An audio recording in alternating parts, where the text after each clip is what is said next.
Hi Homeworthy, I'm Natasha Pickowicz and welcome to my apartment in Brooklyn. Come on in.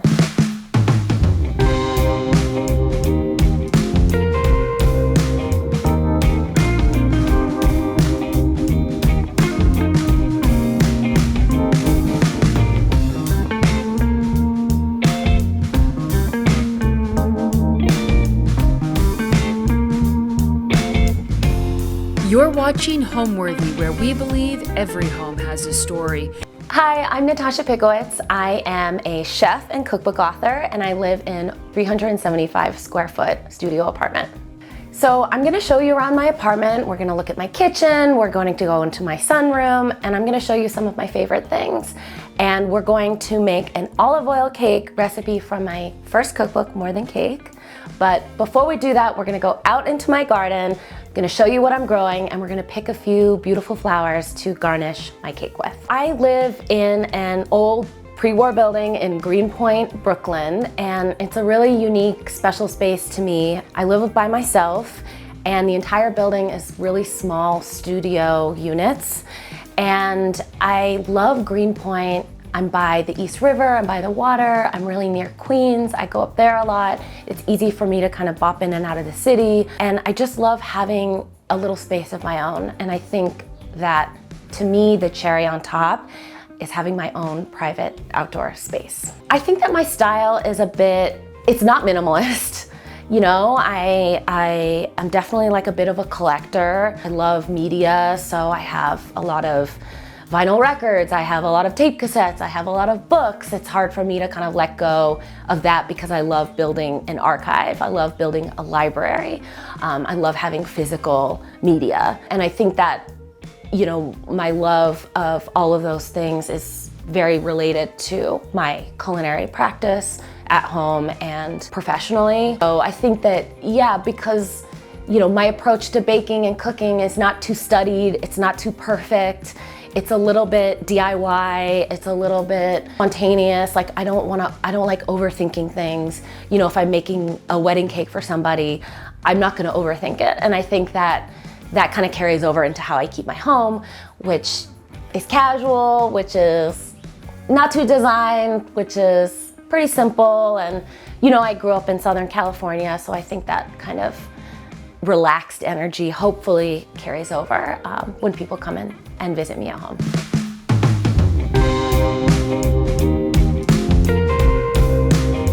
Welcome to my kitchen. As you can see, it's very small, which you think would be challenging for a professional chef, but I think actually that working in restaurants, especially New York City restaurants where the space is very small, has made me better at making more with less. And I keep things pretty simple just because I don't have a ton of space. So I like keep all my glassware on shelves here. I love like collecting little pieces when I'm traveling. So like these are from a trip I went to Puglia recently, and I brought back all these like beautiful hand-shaped ceramics. And I actually just got back from Athens, I was in Greece, and I got these really cute little teacups too. My mom is an artist. She illustrated my cookbook, More Than Cake. So I have a lot of art that she's made for me, usually sometimes of me, that I have brought with me to like different places I've lived over the years. So when I was little and growing up, she would actually paint a portrait of me for my birthday present every year. So I have a couple of them that I brought with me to New York from California, the smaller pieces, because sometimes some of them are really big, but this is one of my favorite ones. The most questions I get about anything in my home is probably this poster, which my mom gave me a copy of, which she got when she was getting her MFA at CalArts in the early 90s. And recently I asked her, I was like, what is the provenance of this? Who came up with this piece? Because it's super funny, very like ironic kind of commentary about the art world. And she was like, well, it's either a Baldessari or it was another student. So it's either like made by a super famous artist or by just a random student in the style of Baldessari. So I love this, it always makes me laugh. Even writing cookbooks, you're kind of like, what are the adjectives and what are the words we can use to describe this thing? And it can be so easy to get stuck in this narrow way of thinking, of describing food, of using the same adjectives over and over, the same verbs. And writing a cookbook is such a challenge to kind of figure out a fresh way to say something that hasn't been said before. And this really plays into this, like the idea of talking about art in this super cliched way that almost like loses all meaning. But what I mostly keep up here is my antique hot pot collection. I have many. This one actually came from my parents. My dad bought this in China in the 1970s. It's copper. It has these like dragons sort of stamped on the side. It's so beautiful, and I'm like a hot pot fanatic. I have a lot of them, but I think that these are not ones I would use in practice, but they're just the most beautiful objects, and I can't stop buying them. And all of these cake stands here, I actually had fabricated by a design studio in LA called Waka Waka for the photo shoot for More Than Cake. So, you know, I felt like cake stands were only ever looked one way, kind of cottagecore, a little bit like granny, you know, milk glass. It's just very like soft. And I didn't really want to channel that aesthetic for More Than Cake. So we actually had cake stands fabricated just for the shoot. And what I love about this is that it's all laminate scrap from larger furniture pieces that they make in their studio. So they were able to repurpose what was essentially discard of these beautiful kind of like enamel coated laminate pieces for a modular cake stands where you can move the tops to different bases. And I use them all the time still. And I'll take them on jobs, I'll use them in shoots, I use them for entertaining. There's something about elevating food off of that surface level that I think makes it feel really fun, festive, can kind of create visual excitement on the table. So, storage solutions. As you can see, I'm taller than my refrigerator. This is one of the great banes of my existence of living in a rental in New York, is you have to kind of take what appliances you get, and for some reason, I don't know why, the refrigerator in this apartment is excruciatingly small. So storage is always an issue. My fridge is always bursting at the seams, especially in the summer when I have like more produce than usual or things that are perishable. Because it's so short, I will also keep all of my spices up here too, just for like easy access. I try to be really strict about what food that I do keep in my apartment, because I'm so tempted to always buy and shop and taste other things, and I can't help myself. But on the other hand, I also want to really only keep on hand the things that I actually am going to use, which is tricky when you develop recipes and you want to play around and experiment. But I found that the things that I use the most stay up here. But I also love like really cute small things. So I have like little baby MSG that I love MSG, or like folk art from China that my mom has given me.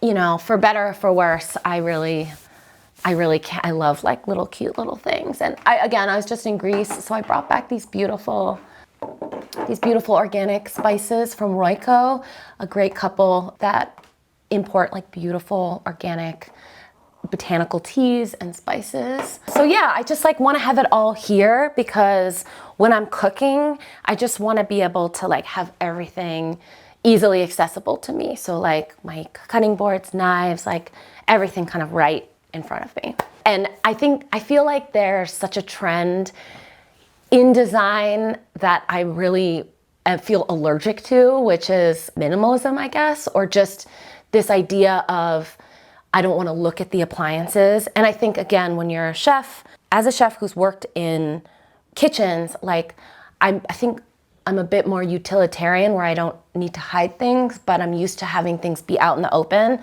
So I feel like there's a trend around like hiding your fridge behind a door, or like a sleek appliance that is untouched. But I'm a millennial kid. Like I grew up with, you know, the magnets on the fridge and all the stuff and the takeout menus and the photos and the report cards and the artwork. And I think I will always be attracted to that kind of collage, chaotic style. And I have a lot of friends who are incredible artists. My mom is an incredible artist. And so I'm always wanting to like pin up the artwork. So this is really like, it is a little hectic, but it's just it's like old photos of family, like artwork my friend Jordan did of my cat, Teeny, some posters that I've done. I love like drawing the Simpsons characters, and I used to do this for all my pop-ups, which is called Never Ending Taste. But I just think like, I love the clutter and I love the casualness of it, and it's never really something that I want to hide. And it just feels very me and like home. When I was working on my cookbook as part of the proposal, and then also when I was getting ready for the photo shoots, I had so many mood boards. Like I had folder after folder of inspiration of different images I'd taken and a lot of it was from analog material. Like I'm very inspired by vintage cookbooks. I have a massive cookbook collection, and a lot of them are vintage texts out of print books. And just like that aesthetic of how images were styled then, how things looked. And I think, again, with book publishing, and especially with cookbooks, which is such a visual medium, I think that sometimes cookbooks can get kind of homogenous looking. People gravitate towards the same trends in design and photos and styling. And I really wanted to present something that, in my opinion, deviated from that. So part of that was assembling a crackerjack team, creative team for the photo shoots. And a lot of it was just having all of my references in one place. So it's photos of cookbooks I love, but it's also photos from art books, author photos on the backs of poetry chapbooks. Like it really was coming from everywhere. It was photos that I was taking, going on walks, visiting gardens. I really wanted it to feel eclectic and diverse, but also that I could send my references to someone else and that they could see the vision that I was going for. This is just a very small portion of my cookbook collection, but these are probably the cookbooks I reach for the most, so they kind of live the closest to my kitchen, I think. I'm actually someone who reads cookbooks for fun. I don't always necessarily cook out of them, but like, these are so important to me. These are like just books that I could never part with. And it's a bit chaotic because I have other things like my chopstick rest collection or my miniature food collection. So I have like lots of like random weird stuff as well. But the cookbooks that I really use a lot are here. And I love these kind of classic authors that really define and set up what modern cookbooks are to us today. So people like Richard Olney, Elizabeth David, like all of the Chez Panisse books. I have so many of them. I love David Tanis, Paula Wolfert, Paul Bertoli, Edna Lewis, of course, the Rose and Ruth Gray. These are the books that to me feel evergreen. They feel timeless. They're books that maybe don't even have photographs in them. And I was really inspired by that as well. You can't write a cookbook now and not have photos in it, unfortunately. People really want those references when they're making recipes. But in the 80s, 70s, 60s, and before, printing photographs was actually so expensive, they had to do it on a different paper. You might not get any photos, or it might just be like a little insert in the book. And I'm really inspired by how people made the most out of that. Like here's a Paula Wolfert book on Moroccan food. So you can see like no photographs, but there might be like, you can see here, there might just be like one page.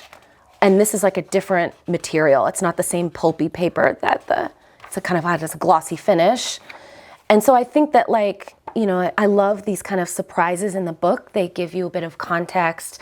They give you a bit of, a sense of place. But the recipes almost are mysterious because they don't have photos. They sort of leave it up to the reader to kind of figure out the end result. And again, it's tricky to write recipes like this now because people really want those answers. But I was very inspired aesthetically and structurally how cookbooks like this kind of come together. But yeah, so I have so many books, and some of them are like truly well-loved. This is an early edition of Chez Panisse Desserts, which is, I think if you're a pastry chef, it's kind of like if you know sort of book. It is probably inspiring to a lot of people that we all love eating sweets from. I lost the cover. I don't even know where it is. Oh, here's part of it. That's the book jacket. But it's like, there's the Alice Waters and Lindsay Sharrows, the pastry chef for many years. But books are meant to be used. And to me, they're not really so much precious objects as they are technical texts that we should be engaging with at all times. I would do book signings on tour, and people would come up to me, and my book would have, like, I'm getting goosebumps just thinking about it. My book would have Post-its in it, or pages folded over, or maybe notes written in it. And I'm like, there's no better feeling for a cookbook author than to see physical evidence that someone has actually engaged with your book. It was really moving for me. So I do kind of the same thing. I'll mark recipes that maybe I want to try or use.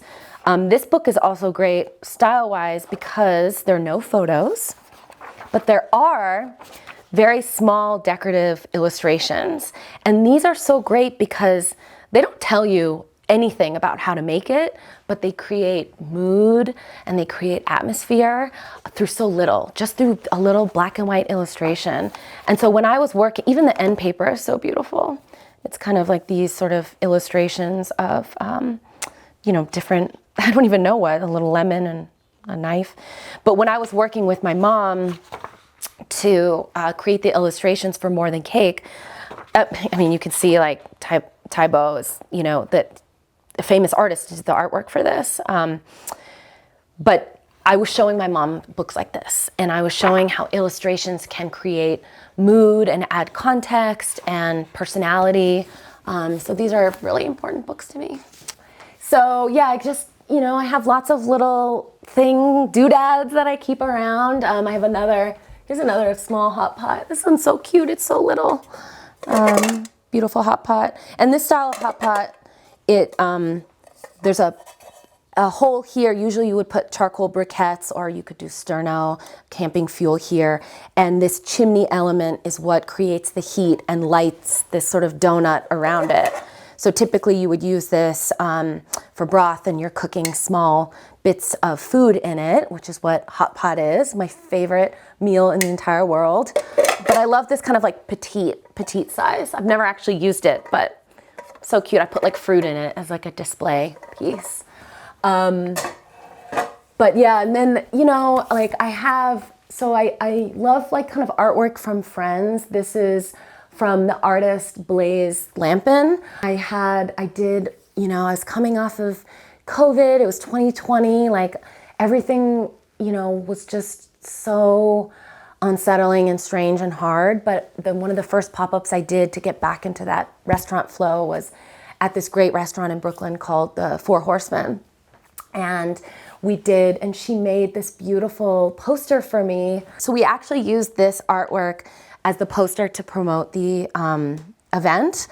And she makes these beautiful collages with watercolors and with pencil, and it's all hand cut, these beautiful fruits and this psychedelic cake.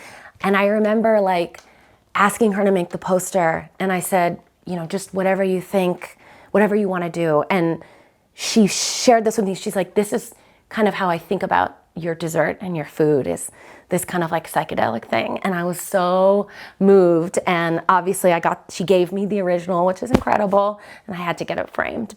It's just so special. And just reminds me of like that time. And I think that the best art kind of, can bring you to that time and bring you to that place. And yeah, I just love it.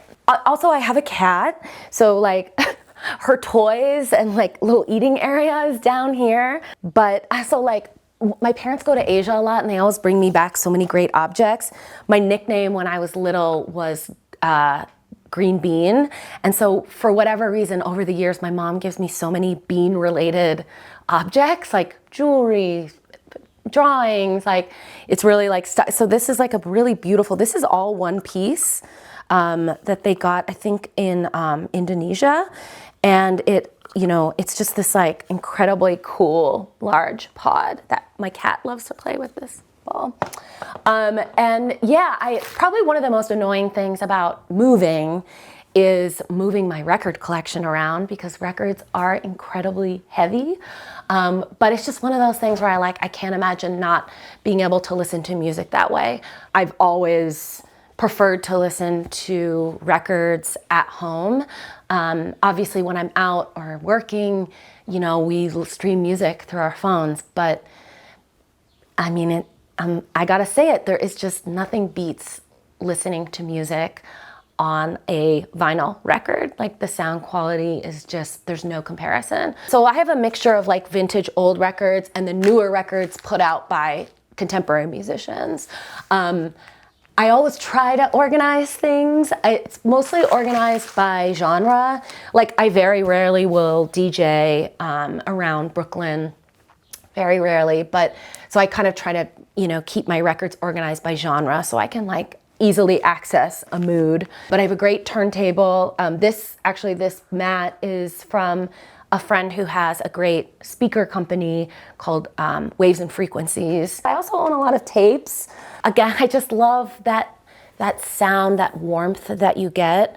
You can't get that from compressed audio streaming. You just can't. And there's something really warm and intimate about listening to music on a record. So I feel like there's been a resurgence around vinyl as a medium with listening to music, with contemporary artists putting out their records, which I think is really, really, really cool. So yeah, I also own thousands of CDs, but nobody needs to see that. It's, I really only you listen to records now, so yeah. I actually painted this. This was for my friend Todd Heim, who designed like a line of home goods called Chez Diane. His drag queen name is Steak Diane.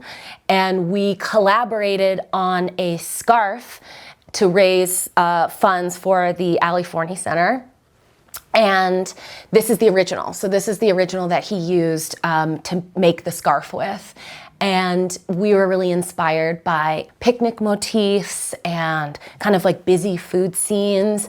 And I had a lot of fun making this. You know, we talked about our inspirations and Todd was like, we need shrimp cocktail. We need oysters on the half shell. We need like bread broken in half. And I was like, yes, I love all of these references, kind of like your dream picnic. So there's like a lobster, you know, this like kind of ashtray that's a clam shell with like a little pearl in it. I just like, I'm happy to have the original, and whenever I hear about people who purchase the scarf, it really moves me.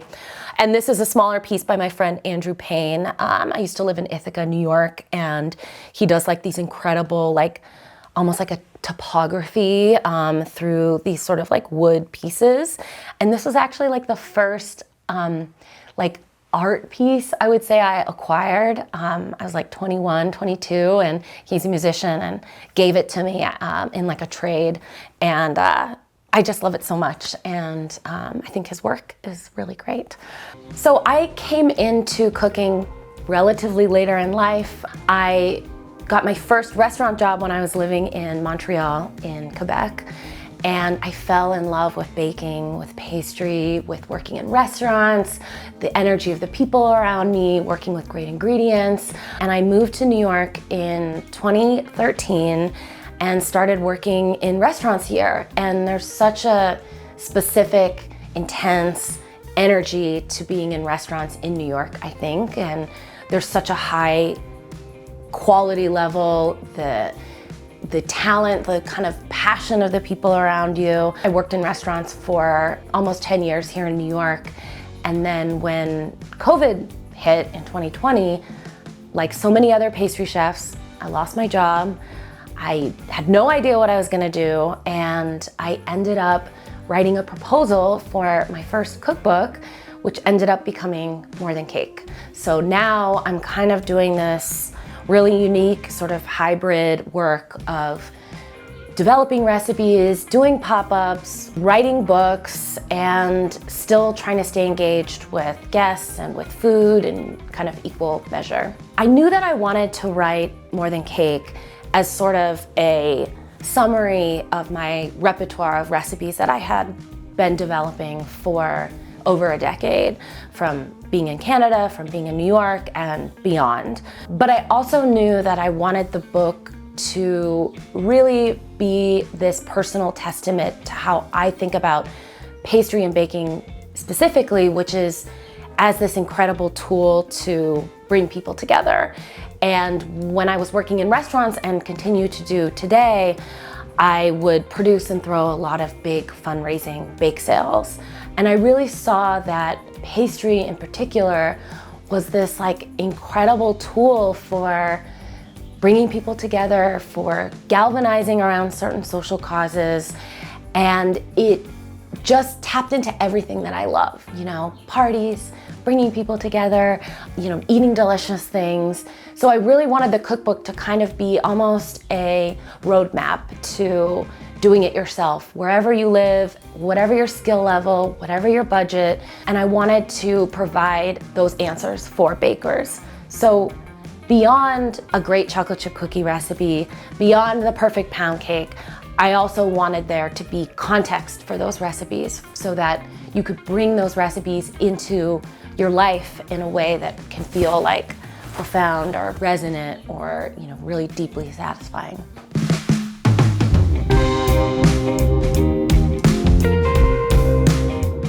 So yeah, the very quickly segues into my sleeping/living space, which is just a reality of living. Oh, there's my cat. Come on out. This is my cat, Teeny. Hi. It's my roommate. But yeah, just, you know, like small living, everything is very close together, but I kind of like it that way. You know, this rug is like a beautiful wool rug from Schoolhouse.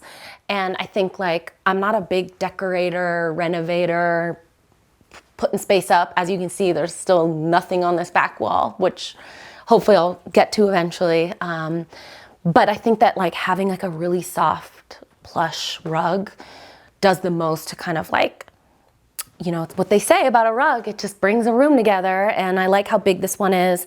But I think what I like the most about it is that my cat loves it and she thinks it's really soft and she's always playing on it. And yeah, the quilt this is actually from the MoMA store. I just love, like, I'm not a all white, clean, monochromatic kind of person. I love pattern, I love multiple colors. Yeah, I love this quilt. So yeah, this is where I sleep. As you can see, in my rental apartment, the lighting fixtures are very ugly, which is, you know, typical, I think, in Brooklyn. But I have this is a tulip shade. I think I was influenced by Emily Sundberg in her Substack when she talked about these.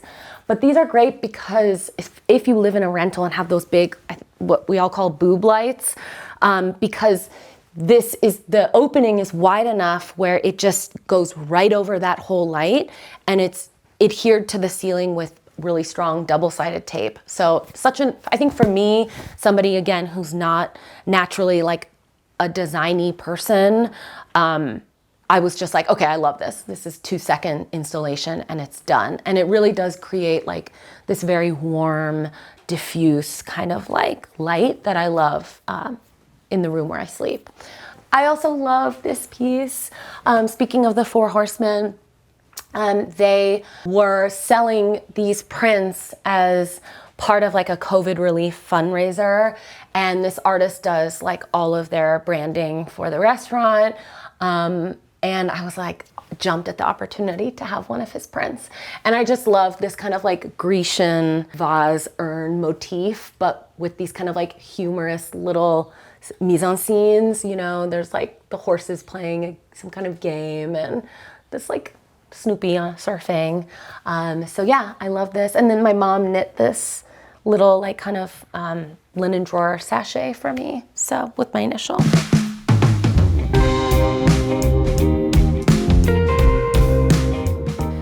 Okay, this is my sunroom slash office slash kind of where my cat likes to hang out because it gets so much sun, and in the summer when all the trees come in, you really get this like beautiful kind of dappled light that is just my favorite thing in the world. And in the winter when the trees are bare, you get that like really beautiful winter light. Because this is an add-on to an old building, this room isn't actually like properly insulated, so I really only like do work out here in the summer, spring, fall kind of thing. But I love that these like built-ins, this like shelf here, because this is where I keep like kind of the rest of my books. And again, like I really try to be picky about what I'm keep. And so if I haven't already read it, then I'm going to, or it's like a reference text. But what's kind of chaotic about my books, my library, is I have cookbooks, but it's all mixed in with my fiction, nonfiction, poetry, plays, reference books. It's sort of organized in that I kind of know where everything is, but no one else probably could figure it out. But at the very least, I try to keep authors my favorite authors, I try to keep all their works clumped together so it's easy to find them. So, you know, I love like Lori Moore and George Saunders and Anne Carson and Beatty.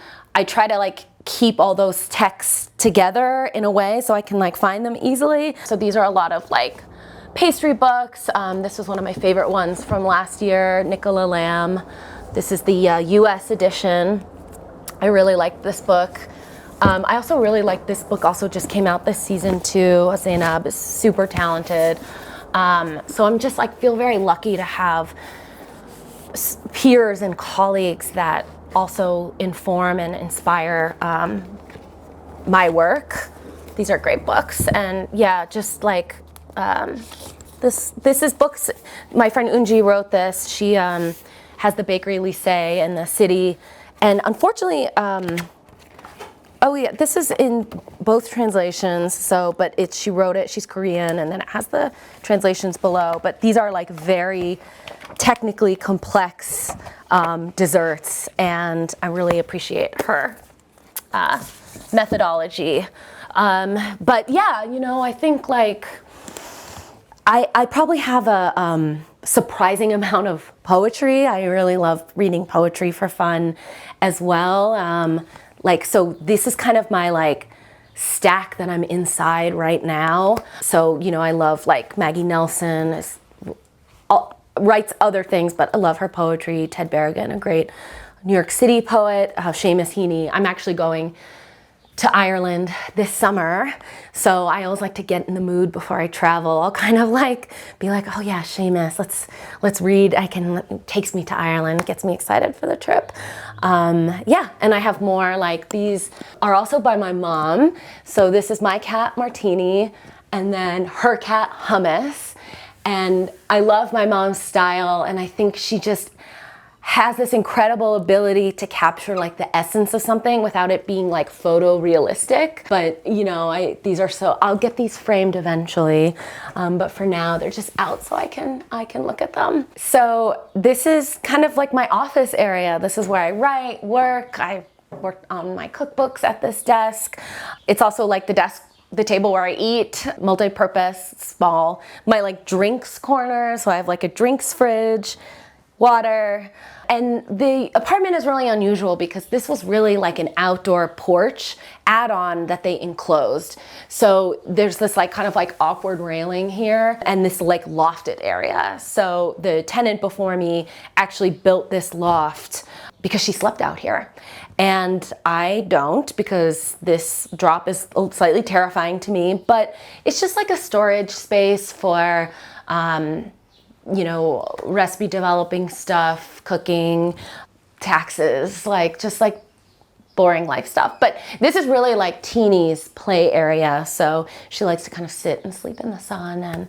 And I love just being able to work and write out here and kind of hear the bird song, stare out the window, get that great natural light.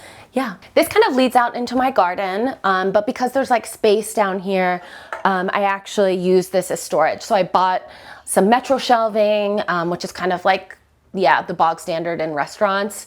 and I use it for all of my equipment. You know, if I have a job, if I'm doing like a food installation, if I have a photo shoot, I keep everything here. So I have like so many cake pans, so many sheet trays, equipment, so many hot pot toppers, just kind of like keep it all back here, which is really helpful.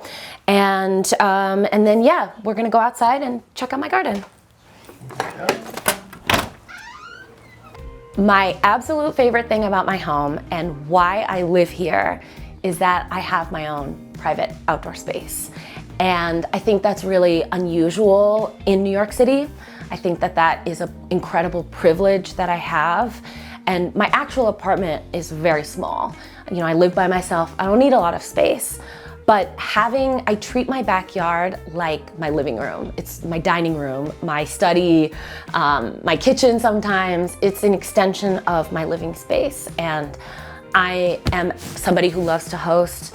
I love having friends over. I love dinner parties. I love simple tea in the afternoon. I love having people over, and having a backyard lets me have 50 people over. It lets me have 2 people over. So I think that really is the thing that I love the most.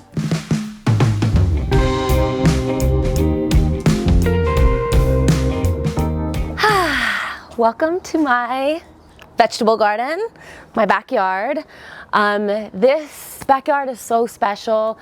The person who lived here before me, she planted a lilac tree. She planted a fig tree. There are rose bushes. I get tulips and daffodils in hyacinth in the spring. And probably the best thing that she did was she kind of built these raised beds for growing vegetables and things to eat. So when I moved in a few years ago, I'd never gardened before, but I was like, how can I not give it a try? And now I'm obsessed. It is like my biggest passion, my biggest hobby. I love coming out here and working on the garden, and it's still pretty early in the season, so you know, things are still kind of coming in and are quite small. Like I start some things from seed, and I'll do other things from starts that I get at the green market or at a nursery, kind of like half and half. But you can see she even put in these cement blocks here, which is so clever because they're like natural little planters. So I have some lettuces growing from seed, some shiso, parsley, and then I kind of will keep smaller plants in my pots, and things come back every year. This is something I didn't realize about gardening until I did it. This strawberry plant is like 3 years old, so you can see I have like these beautiful little berries coming in now, and they're so good. And the thing about strawberries is like the first year they actually typically don't taste that good. Here's some more here. Look at these cuties. These are delicious, and they're finally sweet and have the right texture. They were so astringent the first season, and now they're coming in and they taste amazing. You can see my approach is very hands-off. Obviously all organic. I amend the water that I water all my plants with a bit of like compost tea from my composting I do. I don't really weed. You can see like just so many weeds coming in. I probably should, but honestly, like my approach is very au naturel. So yeah, I keep a lot of herbs in these pots, like sage. This is like a beautiful French sorrel that's gone to seed. So you have these beautiful flowers. And then in the beds, I will do a mixture of vegetables, everything edible, always all edible. So one of my favorites is this like lemon verbena plant, and like lemon verbena, I have this joke, it's like the pastry chef's ultimate herb. It has this, it's sort of like a juicy fruit, fruit punch, lemon quality that is irresistible in baking and ice creams and jam making. And it's just one of those things where like pastry chefs freak out about it, but no one else really knows what it is. And like I have like chamomile going, nasturtiums. This is citronella. So right now I'm really like, it's really all about the salad greens. So I have like a lot of lettuces, I have kale, you know, something, they just get so huge, but already things have gone to seed. This is like parsley that's gone to seed. So it's bolted, so the flavor is very different. Beautiful oregano. I love like flowers for decorating, so these are so beautiful, all edible. I mean, even like the brassica flowers, this is like a bok choy flower. Like these are so delicious in salads. They have a great flavor.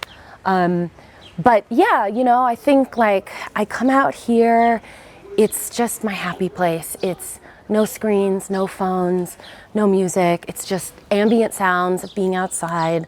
It's getting in the plants. It's, you know, harvesting. There's just something about it that, yeah, has really done wonders for my creative practice and also for my mental health. And people love coming over and hanging out back here. I have so many parties out here, and sometimes we'll do like, you know, we'll have like a couple cocktails and then I'll do my blind taste test where I'll like pull these fragrant plants and see who can like identify what the plant is just based off of the smell. You know, it's again, not too precious. You know, I probably gonna get a lot of real gardeners seeing this and saying that I'm not doing it right, but I think that one of the great things about gardening is that it can kind of work for, it's kind of an expression of who you are and what your philosophy and taste is. And for me, it's a always changing, evolving, organic thing that brings me a lot of joy, but is, you know, kind of wild as it can be before it's truly wild. I didn't go to culinary school. I didn't study pastry formally. I really learned from working for great chefs, for working in great restaurants. And I think that my style as a result is not what you would normally see perhaps in other bakeries or from other chefs. It's really, you know, more idiosyncratic kind of framework that is based off of my love of a lot of other things, you know, art, film, books, nature, gardening. And I think that because I don't come from an institutionalized way of learning how to bake, I can kind of create my own rules. And so I think that when you look at the book, you kind of see, oh, you can decorate a cake with lettuce, you know, with edible flowers, because, you know, I didn't go to culinary school. I don't really want to make sugar roses, gum paste flowers. I want to tap into the natural beauty and movement of organic materials around me. So I really think that the way that I see pastry and, you know, layer cakes and desserts and baked goods is different and wholly me because of, you know, the way that I'm pulling in these influences from my environment and from the other things that I love.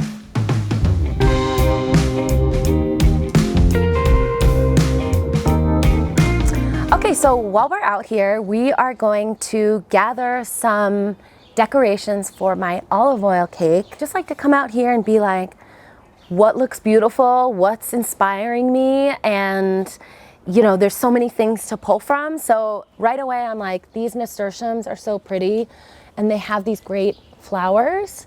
So I'll pick some of these guys. Again, totally edible. So these like beautiful red flowers. I'll get a couple. So lovely.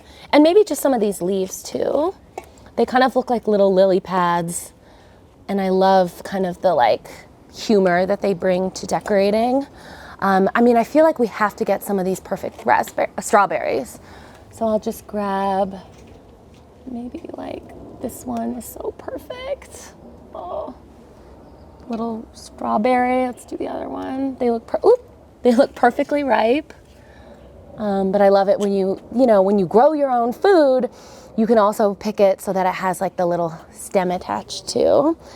What else? Again, okay, so we have to get some of this verbena since it is my favorite and I think goes really well with the flavors of olive oil. And if we want to go with this like floral theme, I feel like, yeah, chamomile, we need it, right? So we'll get some of this chamomile. And the thing is like when I started gardening, I would be like so nervous about harvesting. I would be like, oh, I don't want to harvest it. It looks so perfect. Actually, trimming things back encourages the growth. So I try to tell myself that whenever I'm like feeling sad about picking something back, it stimulates the growth. Wow, and this smells so good also. You can see like little spider going there. I try not to disturb that too much because spiders are like a good thing to have in the garden most of the time. So let's see, what else? I mean, this bolted parsley is so pretty. I love this kind of like constellation, almost looks a bit like, this is kind of what fennel looks like too. Yeah, it smells so good. And when I'm picking things for cakes, I try not to go for things that are overly savory, like in the allium family. So things that are like, chive blossoms are beautiful, but you kind of don't really want that garlicky flavor in a cake. But these kind of grassier things like parsley actually work really well. So I'll get one more. Oh yeah, we need some of these marigolds. I love the marigolds because they're really prolific. And the great thing about these marigolds is I like to we'll pick the leaves, the petals right off the stem. And I like using flowers in that way almost as like confetti. And you can kind of like scatter it all over and get that beautiful shape. And I think we need some of this shiso. So, shiso, one of my favorite herbs ever. Just like this beautiful red leaf. I'll make teas with these. I'll put them in cocktails. They're good with like rice wraps. Great for everything, but beautiful decor. You can see it's like already so pretty. What else do we need? I think we're gonna do a little bit of everything. We'll just do like a little grab bag. You can see my peas are starting to come in. So maybe we need like a little pea.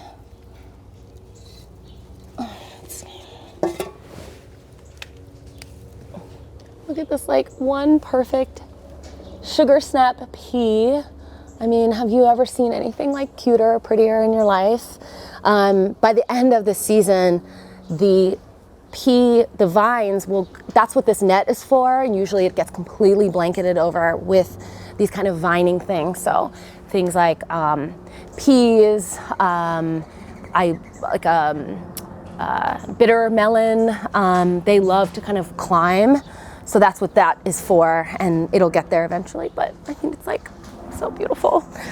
Okay, maybe that's a nice amount. I don't want to go too crazy, just like beautiful little early bounty.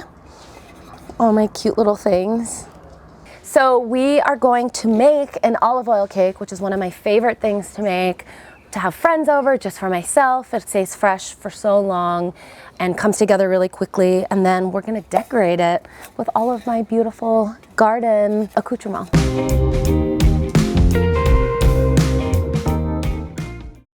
We are back in my kitchen, and I'm going to make the olive oil cake from my book, More Than Cake.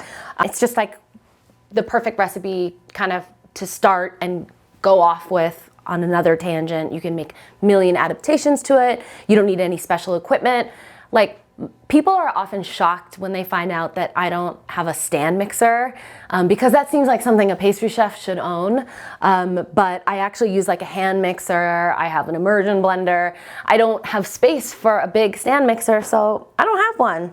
So the olive oil cake is perfect if you kind of live in a small space and you don't want a ton of stuff. So I have all my ingredients here, and we're gonna make like a really cute little like kind of cake for two. So I love these smaller cake pans for exactly this size. So you don't need that many ingredients. So I like to start with, I kind of will measure my wet ingredients on one side and my dry ingredients on the other side, and then I'll bring everything together and just mix it. So the key with these kind of tender cakes is not to over mix it, because you don't want the cake to be dense or gummy or sort of tough. So you really have to use a light touch. And this is my favorite scale, my pink Escali, has my name on it, because when you work in restaurants, you just have to mark all your property. But everyone knows that the pink scale is mine. But I have a whole sort of treatise in my cookbook about why you should be baking with a scale. It's just faster, easier, more accurate. I could go on. the beauty is you just put the bowl in and you just hit tear between every new addition, and the cake comes together in 5 minutes if you do it that way. This cake, you are going to need these ingredients. So I have olive oil, of course. I have some buttermilk. I have a lemon, some granulated cane sugar, an egg. And then on the dry ingredient side, some all-purpose white flour. I love King Arthur. We're gonna use 2 kinds of leaveners. So I have baking soda and baking powder, and some kosher salt, which is really what I tell people to bake with at all times. The grains are bigger and you use less of it. So it's just gonna be add a nice savoriness without being overly salty. And then of course, little cake pan, which will line with parchment paper to make it easy to remove later. I have my oven preheating to 350 degrees. So again, I live in a rental apartment with unpredictable appliances. My gas oven, I think runs a little bit cooler than other ovens I've baked out of. So I have the oven at 350. If you are at home and you have an oven with a convection setting, which is a fan blowing air kind of circulating throughout the oven, you could drop it down to 325, but 350 is a good kind of sweet spot for me. And again, like an olive oil cake is so forgiving. You're gonna get a great rise. It's going to be really tender and moist. It's kind of foolproof in that way. Okay, so first I'm going to measure out all of my dry ingredients into a slightly smaller bowl because we're gonna add those to the wet ingredients. So again, like the great thing about using a scale is you don't have to scoop flour. You can just measure directly into the bowl. So just about a cup of flour. Okay. And then 2 kinds of leaveners, a bit of baking soda, and kosher salt. Salt is kind of one of the things I tend to eyeball just because I know how much I need at all times. So we have our dry ingredients. I'll whisk them together. Some recipes will say you can sift, but you really only need to do that if maybe you live in a dry, humid climate where dry ingredients tend to clump up. So that's why I actually keep my leaveners in the freezer. It kind of helps keep them powdery and fresh. Okay, got our dries mixed, and now we'll do our wet ingredients. So get back on the scale. 1 egg. Large egg. Most eggs measure out to 50 grams, but it's always good just to double check. And then, of course, our olive oil. And the acid in buttermilk helps keep the cake super tender. So I love this as a cake ingredient. Okay. Just half a cup.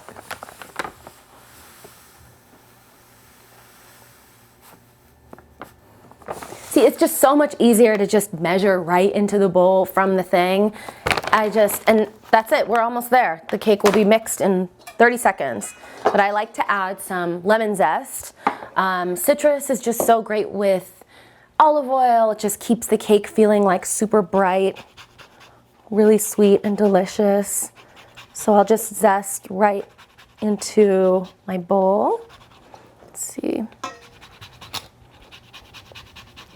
This could be a better peel, that's fine. But you can even just like smell the great flavor. So this will be a great time to kind of like add your own twist. So for example, you could add vanilla extract or almond extract. You could add orange zest, maybe some poppy seeds. You could add like a bit of chopped fresh rosemary would be really good, or thyme. You know, I think this is really where you can kind of like play around and have fun. Okay, so I'll whisk this together until it's super smooth.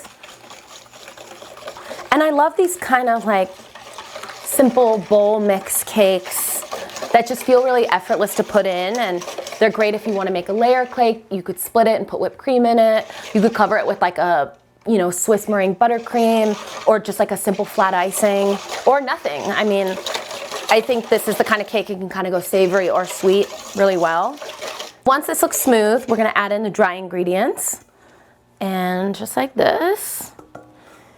And like this cake is a pretty wet, runny batter. So you just wanna mix it together as little as possible. So I'll kind of just get it all incorporated, and then, because I don't want to overmix it, I'll just do a couple of whisks just to beat some of the lumps out. And that's it. Okay, so before this can go in the cake pan, I'll just put a bit of parchment down. That'll help make the cake easy to remove when it's finished. And I like to add a bit of like non-stick cooking spray, just so it's easy to remove. You could use olive oil or like sprinkle sugar on the edges. Again, there's just so many ways to customize it. And then I'll just scrape this right into the cake pan.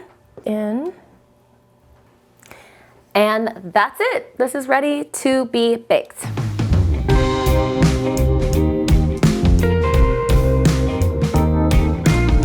Okay, so we have our cute olive oil cake that is out of the pan and completely cooled. And that's really important. Obviously, you want the cake to not have any warmth to it at all if you're gonna add icing or decorate.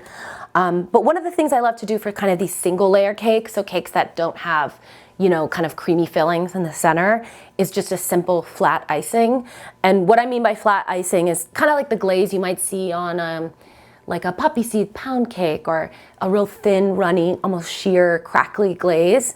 And this is just powdered sugar and more of the buttermilk that we used in the cake. So it's got a bit of a tang to it, and it's gonna set to like a really sheer, pretty finish. So if you don't like super sweet cakes with like lots of American style buttercream, I love these glazes, and it actually is gonna act like glue for when we apply our decor from the garden. So got our nice room temp cake here, and then I'll just kind of right on top.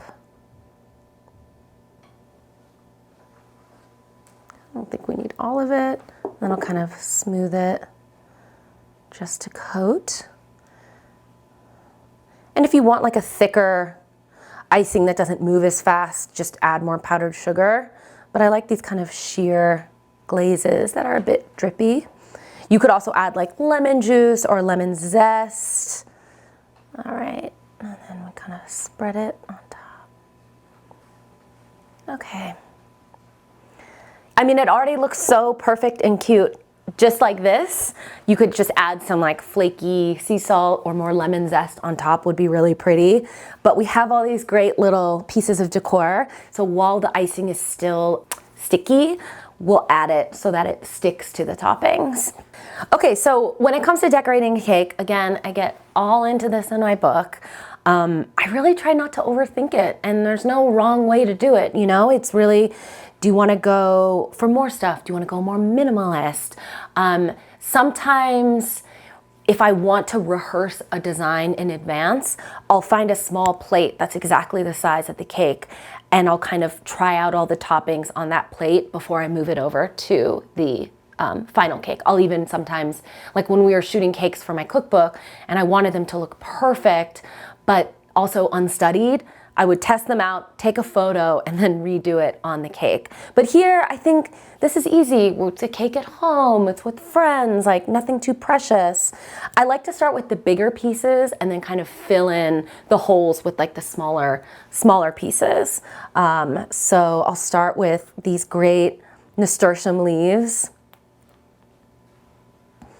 And just right on top.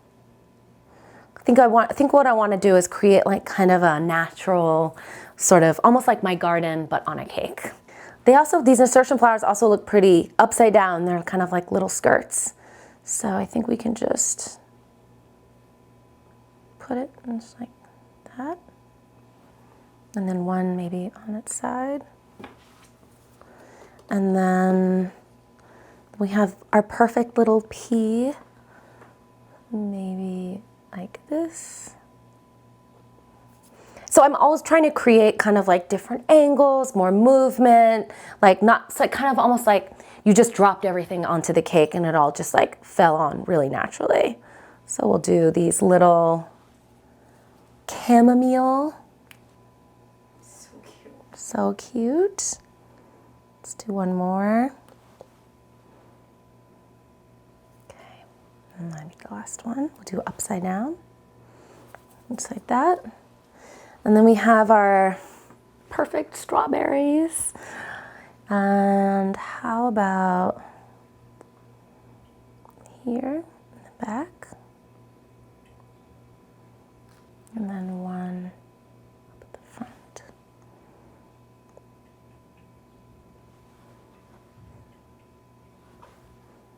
There you go. Boop. Stay. You know, sometimes the decor tells you where it wants to be. There. And so often I'll like look at something and I'll be like, is it done yet? And I think it's kind of like my apartment where I like don't know where to stop. I just keep collecting more stuff. And sometimes it's done like, you know, you can kind of, oh, put it back on there like that. Okay, but we have all these like other treats, so I think we should add a few more things. Maybe one more petal on here. This curly parsley. I feel like curly parsley needs to be cool again. I think it's a great garnish. Maybe back here. And a little bit to the side. And oh, and this roux, so pretty. It's like, I love this kind of almost like oceanic style. Let's break it into a smaller piece. This side, look how pretty that is. There. And then maybe a little bit of this shiso.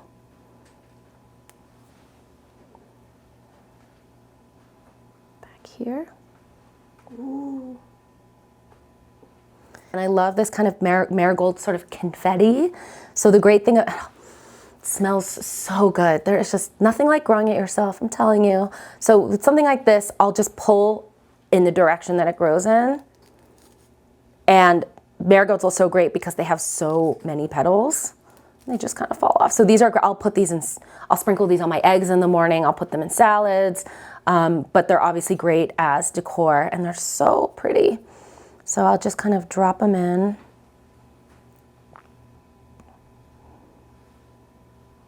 Just like sprinkles. To me, it's like natural sprinkles. And here is my perfect little garden cake. She's so cute. It feels like I'm outside and it's totally done. So I think I'm ready to try it. Let's go outside.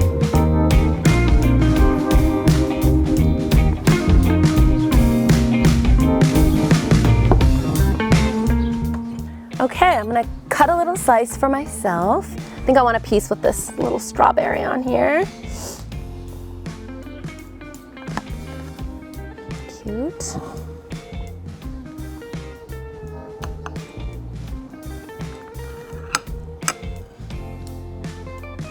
Oh my gosh, so cute.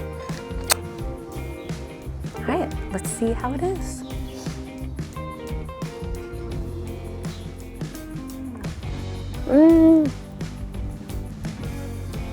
So good, delicious, and beautiful. Beautiful, delicious, easy to make.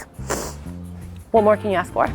I think that home is a place that you come to feel most yourself, and I think it's a refuge, it's an oasis, it's kind of the place where you can reset and recharge.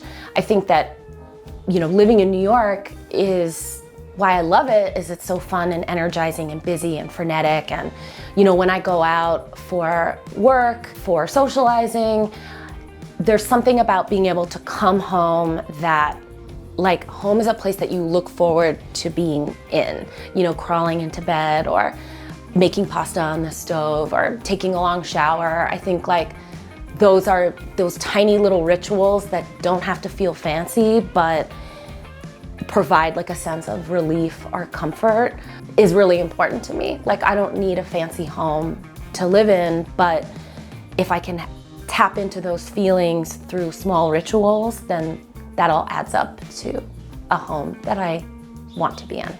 Okay, Homeworthy, it has been the best showing you my apartment and baking up a cake, but you gotta go. I have to get to work on my next cookbook. Bye. Thanks for watching. Go to homeworthy.com for exclusive content and shopping guides.